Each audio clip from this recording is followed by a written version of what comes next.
জি, আসসালামু আলাইকুম।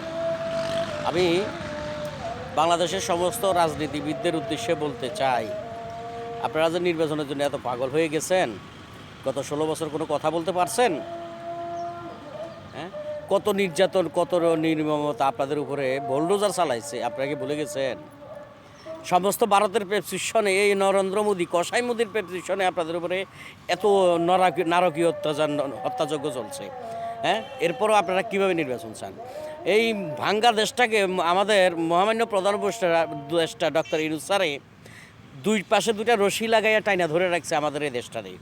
তাকে সংস্কার করতে দেন। হ্যাঁ, নির্বাচনে বিএনপি আসবেন, এতে কোনো ভুল নাই। আপনারা ভারতের প্রেসক্রিপশনে আসা লাগবে কেন? ভারত আমাদের বন্ধু হতে পারে, কিন্তু ভারতের সাথে আমাদের কোনো দাসত্ব শৃঙ্খলা থাকবে না। আমরা কোনো ভারতের কোনো বান্দি হিসেবে কাজ করব না। অতএব আপনাদেরকে খেয়াল রাখতে হবে, ইউনূস স্যারকে একটু সময় দেন, উনি সংস্কার কাজ শেষ করার পরে নির্বাচনটা দেবে। আল্লাহ হাফেজ।